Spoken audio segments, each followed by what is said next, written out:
শ্যামবাজার পাঁচমাথার মোড় উত্তর কলকাতার খুবই জনবহুল এবং পরিচিত একটি জায়গা।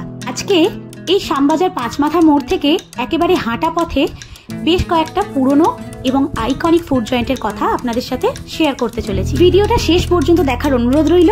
আর আপনি যদি আমার ভিডিও প্রথমবার দেখে থাকেন তাহলে এরকম আরো কিছু ভিডিও দেখার জন্য আমার চ্যানেল হ্যাংলাস ডেওরকে অবশ্যই সাবস্ক্রাইব করে দেবেন। আজকে বলবো এমন কিছু ফুড জয়েন্টের কথা যার কোনোটা 100 বছরের পুরনো, আবার কোনোটা 250 বছরেরও পুরনো।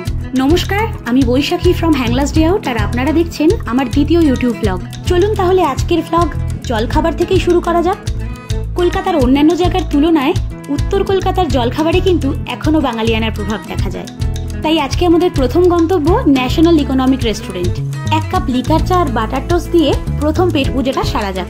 এই ন্যাশনাল ইকোনমিক রেস্টুরেন্ট কিন্তু 104 বছরের এই শতবর্ষ পুরনো মজলিসি আড্ডার থেকে নবীন এবং প্রবীণ উভয়েরই কিন্তু বেশ আনাগোনা দেখতে পাওয়া যায়। ইকোনমিক রেস্টুরেন্টে প্রত্যেকটা খাবারের দামও কিন্তু একেবারে সাধ্যের মধ্যে। সবকিছুর দামই মোটামুটি 6 টাকা থেকে 24 টাকার মধ্যে। আর এখানে এসে যেটা একেবারে মাস্ট ট্রাই আইটেম সেটা হলো এখানকার একটা স্পেশাল অমলেট, যার নাম নরম অমলেট। যদিও সাইজে খুব একটা বড় নয়, তবে ভেতরটা একেবারে নরম তুলতুলে থাকে, একবার মুখে দিলেই মন ভরে যায়। এখানকার পরিবেশটাও যেন প্রতিদিন পুরনো কলকাতার ঐতিহ্য বহন করে চলেছে। শোনা যায় লালবিহারী বসাক এবং জওহরলাল বসাকের হাত ঘুরে দোকানের ভার এসে পড়ে মধুসূদন বসাকের ওপর। সেই সময় মধুসূদন বাবু যুক্ত ছিলেন যুগান্তর পত্রিকার সাথে। এরকম কতই না জানা অজানা ঘটনা জড়িয়ে আছে এই জায়গার সাথে। দেখেই বোঝা যাচ্ছে এই জায়গাটার মতোই পাউরুটি শাখার ওভেনটারও বেশ বয়স হয়েছে, তাও দিব্যি হেসে খেলে দিন কাটিয়ে। তাহলে এই জায়গাটার ঠিকানাটা একটু শেয়ার করে দিই। শ্যামবাজার পাঁচমাথার মোড় থেকে এগিয়ে এসে নতুন হরিদাস মোদকের একেবারে পাশে ন্যাশনাল ইকোনমিক রেস্টুরেন্ট। এবার আমাদের পরের গন্তব্য আদি হরিদাস মোদক। শোনা যায় এই জায়গা নাকি 250 বছরের পুরনো, আর এখনো বাঙালি ট্র্যাডিশন মেনে এখানে কলা পাতায় খাবার সার্ভ করা হয়। প্রথম দিন যেতে বেশ কিছুটা দেরি হয়ে যাওয়ায় সেদিন আর কচুরি পাইনি, তাই লুচি আর আলুর খোসা দেওয়া তরকারি দিয়েই ব্রেকফাস্ট সারতে হয়। কলকাতা এবং তার আশেপাশের অনেক অঞ্চলেই এই আলুর খোসা সহ তরকারি পাওয়া গেলেও এখানকার তরকারিটাও কিন্তু বেশ ভালো লেগেছে। আর সাথে মিষ্টি তো মাছ, সেটা ছানার জিলিপি হোক অথবা রসগোল্লা। লুচিটা যে খুব একটা ভালো ছিল সেটা বলবো না, তবে কচুরিটা সত্যিই ভীষণ মিস করছিলাম। সে যাই হোক, সেদিন কিন্তু এই তরকারিটাই লুচির সাথে বাজিমাত করে দিয়েছিল। একে ছিল পেটে খিদে, তার উপর এরকম তরকারির সাথে লুচি, আহা, মুখে দিলেই যেন মনে হলো অমৃত। কচুরির সাথে সাথে শুনেছি এখানে গাজরের কালাকাঁদো নাকি বেশ ফেমাস, কিন্তু সেদিন দুর্ভাগ্যবশত কোনোটাই পেলাম না, তাই আরেকদিন তো আমাকে যেতেই হতো। পরের দিনের অভিজ্ঞতা শেয়ার করার আগে এই জায়গাটা সম্পর্কে দু একটা কথা বলি যেগুলো আপনাদের জানা দরকার। প্রথমত, আপনার যদি ভাগ্য ভালো না থাকে তাহলে 11টার পর কিন্তু কোনোভাবেই কচুরি পাবেন না, লুচি পেয়ে যেতে পারেন। আর দ্বিতীয়ত, এখানে 1 প্লেটে 3 পিস লুচি এবং আলুর তরকারি থাকে, যার দাম হলো 30 টাকা, আর আলাদা করে প্রতি পিস লুচির দাম 10 টাকা। চলুন এবার আপনাদের সাথে পরের দিনের অভিজ্ঞতা শেয়ার করি। তো পরের দিনেও আমি সকালবেলা পৌঁছতে পারিনি, যেতে যেতে বেশ বেলাই হয়ে গেছিল, কিন্তু সেদিন আমার ভাগ্যটা ভালো ছিল, তাই সেদিন যেতেই আমি হিঙের কচুরি পেয়ে যাই। এই কচুরি খেয়ে যেটা বুঝলাম, হিং ছাড়াও এখানে ডাল এবং কালো জিরে ব্যবহার করা হয়েছে। স্বাদে কিছুটা ডাল পুরির মতো খেতে হলেও হিঙের একটা স্ট্রং ফ্লেভার আছে। এই হিঙের কচুরি আর খোসা সহ আলুর তরকারি এক কথায় যেন স্বর্গ। আর আগের বার কচুরি ছাড়াও আরো একটা জিনিস মিস করেছিলাম, সেটা হচ্ছে গাজরের কালাকাঁদ। এবারে ভাগ্যবশত সেটাও পেয়ে গেলাম।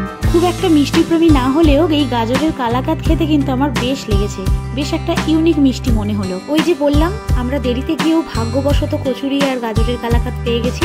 তবে আমরা যাওয়া পর্যন্তই কিন্তু কচুরি তৈরি হচ্ছিল, তারপরে শুরু হলো লুচি তৈরি হতে। গরম গরম ভাজা লুচি হলেও আগের বারও একটা জিনিস খেয়াল করেছিলাম, এখানকার লুচিগুলো একটু শক্ত ধরনের হয় আর খুব একটা বেশি ফোলেও না। তাই আদি হরিদাস মোদকে গেলে একটু চেষ্টা করবেন সকালের দিকে যাওয়ার, তাহলে কচুরির সাথে সাথে এখানকার বিখ্যাত ডালটাও পাবে। শ্যামবাজার পাঁচমাথার মোড় থেকে গুগল ম্যাপ ধরে গেলে এটাও মিনিট খানেকেরই রাস্তা। জলখাবারের পর্ব তো মিটলো, এবার তাহলে একটু দুপুরের খাবারে মনোনিবেশ করা যাক। উত্তর কলকাতার যে সমস্ত জায়গায় দুর্দান্ত মটন কষা পাওয়া যায় তার মধ্যে অন্যতম হলো রূপা। এখানে মটন কষা, chicken biryani, mutton liver, mutton keema, বিভিন্ন রকমের খাবার পাওয়া যায়। শোনা যায় জায়গাটার বয়স প্রায় 57 বছর। আমরা গিয়ে এখানে অর্ডার করেছিলাম প্লেন রুটি এবং মটন কষার রংটা দেখে নিশ্চয়ই বুঝতে পারছেন যে এক দেখাতেই প্রেমে পড়ে গেছি। এক প্লেটে ছিল বড় বড় প্রায় 4 পিস মটন, আর গ্রেভি যা ছিল 4-5টা রুটি তাতে আরামসে খেয়ে নেওয়া যায়। যেহেতু চারপাশে আরো অনেক খাবার ট্রাই করা বাকি ছিল, তাই একটার বেশি রুটি নিইনি, তবে মন কিন্তু ভরেনি। আরেকদিন নিশ্চয়ই যাবো, এখানে ইচ্ছে আছে।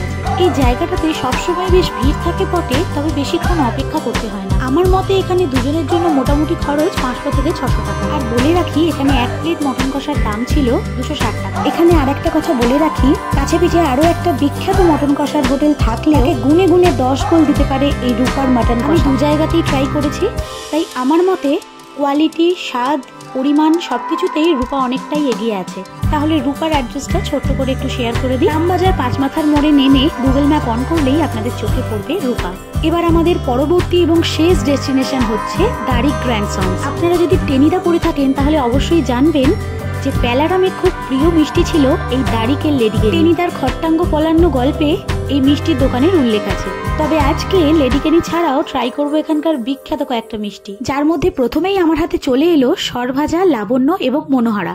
এখানকার সরভাজা এবং মনোহরাটা খেতে কিন্তু বেশ অন্যরকম। আমি খুব একটা মিষ্টি প্রেমী নই, তাই কম মিষ্টি পছন্দ করি। আর তাই এখানকার মনোহরাটা আমার বেশ ভালো লেগেছে, কারণ মনোহরাতে ওপরে যে চিনির কোটিংটা থাকে এখানে কিন্তু সেটা নেই, তাই পুরো মনোহরাটাই একেবারে কম মিষ্টি খেতে। এখানকার লাবণ্য মিষ্টিটাও খেতে কিন্তু বেশ ইন্টারেস্টিং।